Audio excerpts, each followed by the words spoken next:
दोस्तों नमस्कार, स्वागत है आपका परीक्षा खबरी में। 25 मई 2021 की महत्वपूर्ण खबरों को देखेंगे। BRICS India 2021। आपको पता है ब्रिक्स जो संगठन है उसका प्रत्येक वर्ष इसी क्रम में ब्राज़ील, रसिया, इंडिया, चाइना और साउथ अफ्रीका इसी क्रम में सम्मेलन होता है। तो इस बार भारत में इसका सम्मेलन होगा और जाहिर सी बात है वर्चुअल सम्मेलन ही होने के चांसेस हैं। और ब्रिक्स के बारे में जानते हैं क्यों हाल ही में चर्चा में रहा। दरअसल भारत में ब्रिक्स 2021 के विज्ञान, प्रौद्योगिकी और नवाचार की दिशा में ब्रिक्स खगोल विज्ञान कार्य समूह की 7वीं बैठक की वर्चुअल मेजबानी की। भारत की ओर से inter university centre for astronomy and astrophysics Pune तथा विज्ञान और प्रौद्योगिकी विभाग ने इस बैठक को संचालित किया। ब्रिक्स के बारे में बात करें तो 2009 में येकातेरिनबर्ग जो रूस है वहीं पर इसकी वास्तविक रूप से स्थापना हुई थी। पहली बैठक भी 2009 में रसिया में, वही उसी बैठक को जो स्थापना बैठक के रूप में जाना जाता है। उसके बाद से फिर 2010 में साउथ अफ्रीका को इनवाइट किया गया। इसमें दक्षिण अफ्रीका जब शामिल हो गया तो 2011 में चाइना में जो तीसरी बैठक होती है उसमें दक्षिण अफ्रीका को भी शामिल कर लिया जाता है और ब्रिक्स में बदल जाता है, ऐसे जुड़ जाता है उसके साथ साउथ अफ्रीका। तो ब्रिक्स दुनिया की प्रमुख उभरती अर्थव्यवस्थाओं, हालांकि रसिया इसमें विकसित अर्थव्यवस्था है, बाकी चारों विकासशील अर्थव्यवस्थाएं हैं, तो इसलिए इसको विकसित और विकासशील देशों के मध्य एक ब्रिज के रूप में भी जाना जाता है ब्रिक्स को। वर्ष 2001 में ब्रिटिश अर्थशास्त्री जिम ओ नील, बहुत महत्वपूर्ण है ये नाम, जिम ओ नील द्वारा ब्राज़ील, रूस, भारत और चीन की 4 उभरती अर्थव्यवस्थाओं के वर्णन करने के लिए ब्रिक शब्द की चर्चा की गई थी। ब्रिक्स नहीं बल्कि ब्रिक शब्द की चर्चा की थी, ध्यान रखिएगा। ब्रिक्स तो तब जुड़ता है जब साउथ अफ्रीका इसमें जुड़ जाता है। तो वह 2006 में ब्रिक विदेश मंत्रियों की प्रथम बैठक के दौरान समूह को एक नियमित अनौपचारिक रूप प्रदान किया जाता है। 2009 में औपचारिक रूप ये ले लेता है जब येकातेरिनबर्ग रूस में इसकी बैठक होती है। अब यहीं से मैं आपसे प्रश्न पूछना चाहता हूं कि इस संगठन का, ब्रिक्स का जो है मुख्यालय कहां पर है, हेडक्वार्टर कहां पर है। अक्सर लोगों को 2 शहरों में कन्फ्यूजन होती है, इसलिए मैं ये सवाल पूछ रहा हूं और आपको कमेंट बॉक्स में जवाब देना है। दिसंबर 2010 में दक्षिण अफ्रीका को ब्रिक में शामिल होने के लिए आमंत्रित किया गया था, जिसके बाद दक्षिण अफ्रीका ने चीन में आयोजित तीसरे शिखर सम्मेलन में हिस्सा लिया और समूह ने संक्षिप्त रूप ब्रिक्स को अपना लिया। जनवरी 2021 में भारत ने ब्रिक्स की अध्यक्षता ग्रहण की है। ब्रिक्स कोई संगठन का रूप नहीं है बल्कि यह 5 देशों के सर्वोच्च नेताओं के बीच एक वार्षिक शिखर सम्मेलन है। ब्रिक्स शिखर सम्मेलन फोरम की अध्यक्षता प्रतिवर्ष ब्राज़ील, रूस, इंडिया, चाइना और साउथ अफ्रीका के क्रम में ही सदस्य देशों द्वारा की जाती है। अर्थात इसके पहले रसिया में हुआ था, इस साल इंडिया में होगा, तो अगले वर्ष कहाँ होगा, चाइना में होगा। वाइपर रोवर चंद्रमा पर संसाधनों की खोज करेगा। आपको पता है कि नासा का एक बहुप्रतीक्षित कार्यक्रम है आर्टेमिस कार्यक्रम, जो कि चंद्रमा के विशेषकर उन स्थानों का अध्ययन करेगा जहां पर अभी तक अध्ययन नहीं हो पाया है, विशेषकर दक्षिण ध्रुव का। तो वाइपर भी उस आर्टेमिस कार्यक्रम का एक हिस्सा है। हाल ही में अमेरिकी अंतरिक्ष एजेंसी नासा ने 2023 में चंद्रमा पर अपना पहला मोबाइल रोबोट भेजने की घोषणा की है। यह मोबाइल रोबोट चंद्रमा की सतह पर और इसके नीचे बर्फ और अन्य संसाधनों की खोज करेगा। यह मिशन रोबोट, विज्ञान मिशन और मानव अन्वेषण को साथ साथ चलाने की एक उदाहरण है।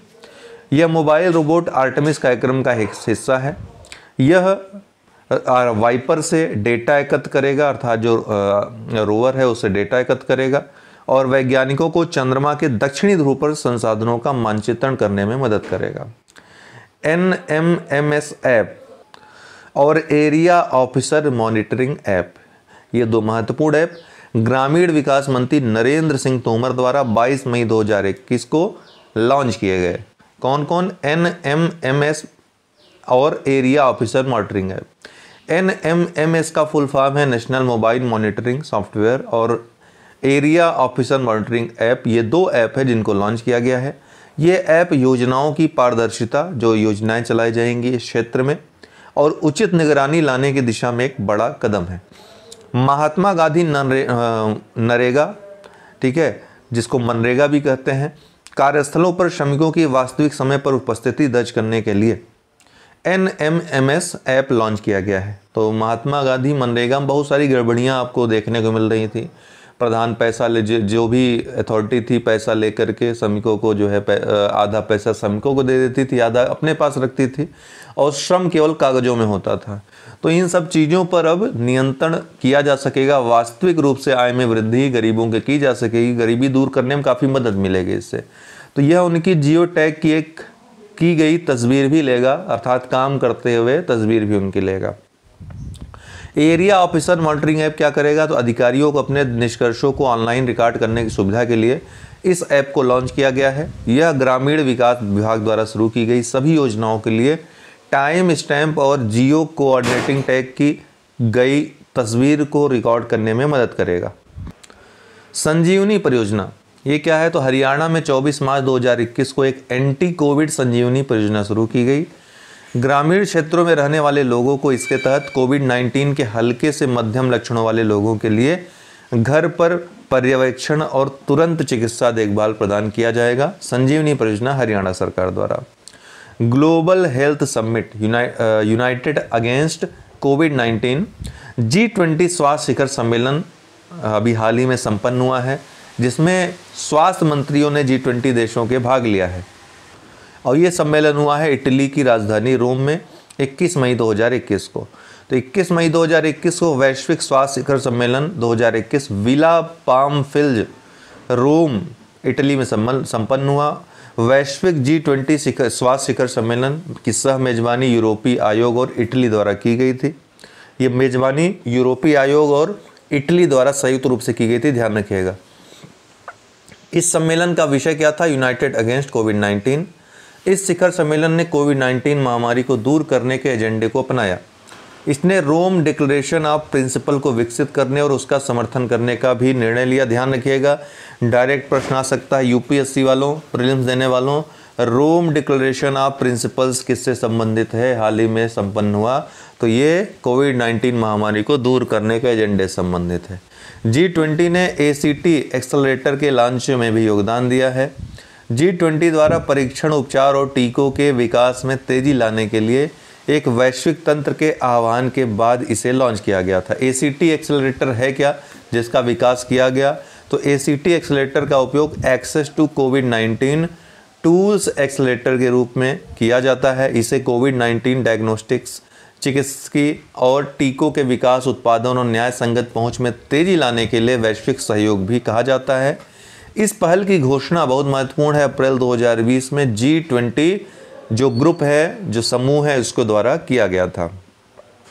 G20 क्या है दोस्तों, तो जाहिर सी बात है 20 देशों का समूह है जिसमें विकसित और विकासशील दोनों तरह के देश शामिल हैं। वर्ष 1997 के वित्तीय संकट के पश्चात यह निर्णय लिया गया कि दुनिया की प्रमुख अर्थव्यवस्थाओं को एक मंच पर एकत्रित होना चाहिए। G20 समूह की स्थापना वर्ष 1999 में 7 देशों, जिन America, Canada, Britain, Germany, Japan, France और इटली के विदेश मंत्रियों द्वारा की गई थी। G20 का उद्देश्य क्या था, तो G20 का उद्देश्य वैश्विक वित्त को प्रबंधित करना है।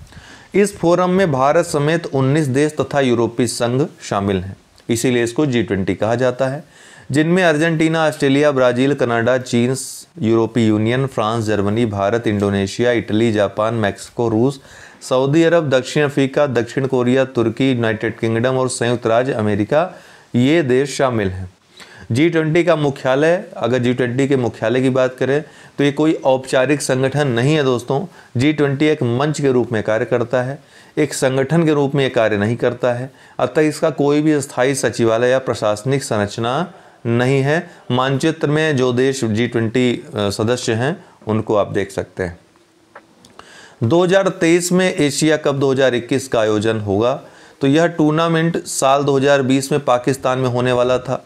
इसे 2021 में श्रीलंका शिफ्ट कर दिया गया, लेकिन अब टूर्नामेंट 2 साल बाद खेला जाएगा, तो 2023 में होगा। ये कोविड-19 मामलों के बढ़ने के कारण इसे रद्द करना पड़ा, लगातार 2 साल 2020-2021 दोनों में रद्द करना पड़ा। अब ये श्रीलंका में 2023 में आयोजित होगा। तो आज के लिए इतना ही। वीडियो पसंद आए तो लाइक अवश्य किया करिए, शेयर करें ताकि ज़्यादा से ज़्यादा लोग लाभ ले सकें। बहुत बहुत धन्यवाद।